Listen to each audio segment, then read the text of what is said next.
जिक्र किया कि उस समय भी घोषित तरीके से था कि जो जैसे मनमाना हुआ, जहां हमारा मन किया ये बस्ती साफ कर दो, ये बस्ती उड़ेल दो, इसकी नसबंदी कर दो, जो भी जैसे कहीं के कहीं किसी की बात सुनने की अपना किसी को उसकी आवश्यकता नहीं थी। वही चीजें कहीं न कहीं से इस बार भी हुई हैं। इस बार भी बनारस को पूरा साफ कर दो, गंदी गंदी गलियां हैं, सबको हटा करके बाबा विश्वनाथ को एकदम मुक्त कर दो, सीधे गंगा से उनका दर्शन कराओ, अपना पुरानी बनारस का को उसको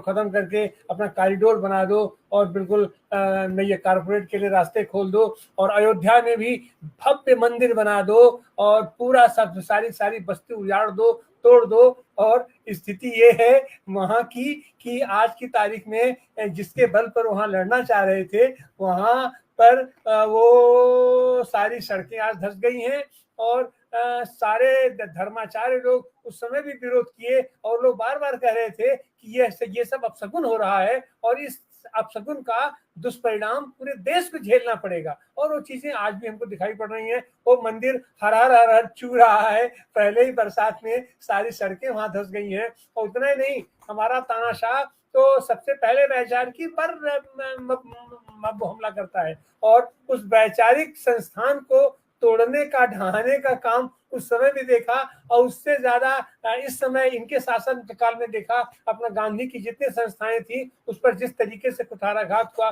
उससे संबंधित हमारे साथ ये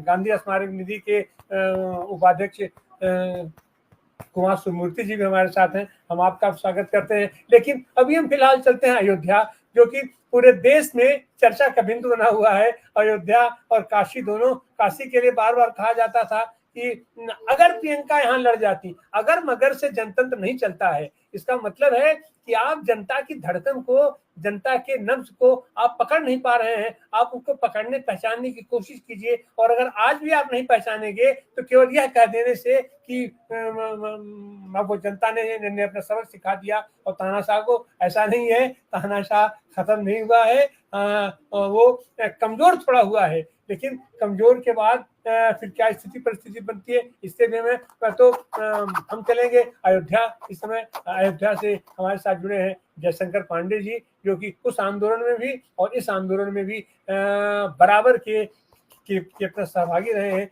नेक टू नेक इन्होंने संघर्ष किया है। तो जयशंकर पांडे जी अपनी बात रखें। जयशंकर पांडे जी अनम्यूट कर लीजिए, अनम्यूट कर लीजिए।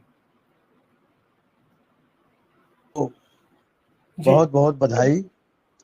अभी मैं डॉक्टर सुनीलम जी की बात को सुन रहा था, डॉक्टर पुनियारी जी की बात को सुना। राम पुनियारी जी हम लोगों के आदर्श हैं। और जब आप आपातकाल की चर्चा कर रहे हैं तो मैं कहना चाहता हूं कि उस आपातकाल से, वो घोषित आपातकाल था, ये अघोषित आपातकाल से ज्यादा कठिन काल था। और इसमें सारी लोकतांत्रिक संस्थाओं को भारतीय जनता पार्टी की सरकार ने छिन्न भिन्न कर दिया। आज स्थिति यह थी कि इनको यही नहीं पता लग रहा था कि हम जमीन पर हैं कि जमीन से उठ गए हैं। आज ही दिल्ली में लोकसभा के अध्यक्ष का चुनाव हुआ। इंडिया गठबंधन ने कि बार बार निवेदन के बावजूद भी कि हम आपको लोकसभा के अध्यक्ष के चुनाव में सहयोग करेंगे और आप हमें उपाध्यक्ष का पद इंडिया गठबंधन को दे दीजिए। श्री राजनाथ सिंह जी, जो भारतीय जनता पार्टी की सरकार की ओर से प्रतिनिधित्व कर रहे थे, बात कर रहे थे, उन्होंने कांग्रेस के अध्यक्ष खड़गे जी से बात किया। सहयोग तो मांग रहे थे, लेकिन लोकसभा के उपाध्यक्ष का पद देने के लिए उनकी मंशा नहीं है, आज भी नहीं है। आप इसी से अंदाज लगा लीजिए या सत्तारूढ़ दल के रक्त में लोकतांत्रिक भावनाओं का कितना बड़ा सम्मान है। और मैं आपसे कहना चाहता हूं, अयोध्या में जैसे आदरणीय त्रिपाठी जी ने बताया कि बनारस की गलियां तोड़ दी गई कॉरिडोर के नाम पर, उन्हें अच्छा मुआवजा भी दिया गया, लेकिन अयोध्या में केवल अहम था। मुलायम सिंह जी की सरकार में माझा जमथरा से बिल्हार घाट तक का बंधा बना हुआ था, जिस पर 1 अरब से 1.5 अरब रुपया लगभग खर्च हुआ था। अगर इसी को का चौड़ीकरण कर दिया जाता तो रामपथ बनाने की कोई आवश्यकता नहीं थी। जैसे लखनऊ में पुराना लखनऊ है, गोमती नगर है, गोमती नगर विस्तार है और सब एक साथ है, वैसे अयोध्या को भी विकसित अयोध्या बनाया जा सकता था बगैर किसी के नुकसान के।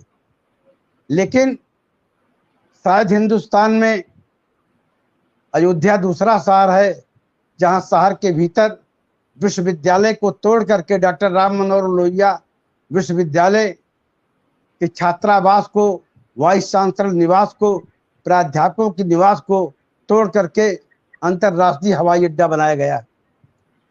यही हवाई अड्डा अगर कुमारगंज में, रुदौली में, किसी और तहसील में बनाया गया होता तो वहां का भी विकास होता और शहर में, जिले में एक नया शहर डेवलप होता। लेकिन केवल हठधर्मिता थी कि हमारी सरकार है, हम ऐसा करेंगे। आज ही के समाचार पत्र में निकला है कि विश्वविद्यालय एकदम रुग्ण हो गया है, चीड़ हो गया, पढ़ाई लिखाई ठप हो गई है। अयोध्या नगर निगम में समाजवादी पार्टी के राष्ट्रीय अध्यक्ष पूर्व मुख्यमंत्री अखिलेश यादव जी ने घोषणा की थी कि हम नगर निगम में रहने वाले लोगों का कोई टैक्स नहीं बढ़ाएंगे। लेकिन आज अयोध्या में नगर निगम का टैक्स 4 गुना से लेकर के 10 गुना तक बढ़ा दिया गया है। जनता त्राहि त्राहि कर रही। और जिन सड़कों का निर्माण कर दिया गया, अभी 2 दिन बरसात नहीं हुआ, सड़कें धंस गई हैं। नगर निगम के अधिकारी उसको सीवर बनाने के नाम पर लिपापोती करने का काम कर रहे हैं। और आपातकाल में जिस तरीके से किसी भी सरकार की लगाया हुआ आपातकाल हो, हमें उसको इसलिए याद रखना चाहिए कि महात्मा गांधी, डॉक्टर राम मनोहर लोहिया, जयप्रकाश नारायण और इनकी जो विरासत थी, इनकी जो विरासत है, हमें उसको लोकतांत्रिक मूल्यों को बचाना है। आचार्य नरेंद्र देव जी ने यह कहा था कि किसी भी देश में विपक्षी दल का जब सम्मान होगा तभी लोकतांत्रिक मूल्य, लोकतांत्रिक चेतना उस देश में जागरूक रहेगी।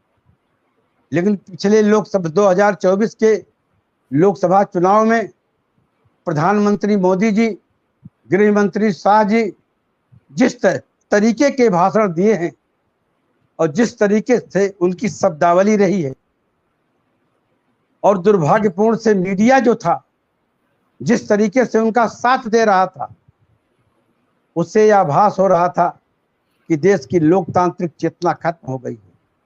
और 2024 का जो चुनाव हुआ है, इंडिया गठबंधन का चुनाव देश की जनता ने लड़ा है। और अभी टाइम्स ऑफ इंडिया ने में जो वोट छपा है कि 1 करोड़ 38 लाख वोट का जो घपला हुआ है, उसमें साफ साफ दिया गया कि अगर ये घपला न होता तो भारतीय जनता पार्टी की सरकार को जो सीटें मिली हुई हैं वो 100 से कम हो जाती। तो आज हमें इसलिए लोकतांत्रिक मूल्यों की चेतना को बनाए रखने के लिए जी, और देश में कार्यपालिका, न्यायपालिका, व्यवस्थापिका, जो भीमराव अंबेडकर जी का संविधान था, जिस संविधान ने हमें अधिकार दिया था और जिस संविधान की रक्षा के लिए संपूर्ण विपक्ष ने मिलकर के चुनाव लड़ा, उस संविधान को अक्षुण्ण बनाए रखने के लिए, उसकी रक्षा के लिए हमें हमेशा जागरूक रखना है, ताकि आपातकाल की पुनरावृत्ति न होने पाए।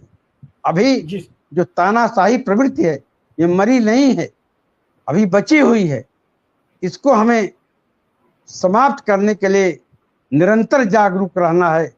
मानव मूल्य और जन चेतना को बनाए रखने के लिए हमें आपातकाल का स्मरण इसलिए करते रहना है, ताकि देश के अंदर बाबा भीमराव अम्बेडकर का संविधान, हमारे जनतांत्रिक अधिकार, हमारी न्यायपालिका, हमारी व्यवस्थापिका, हमारी कार्यपालिका ये अक्षुण्ण रहे।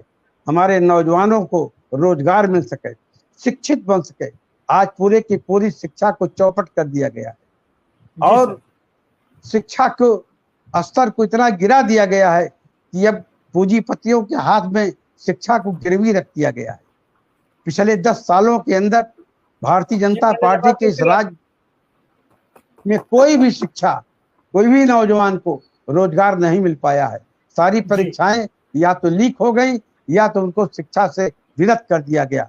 इसलिए जरूरी है कि हम इस लोकतांत्रिक भावना को जागरूक रखें और देश के संविधान को बचाने में सतत लगे रहें।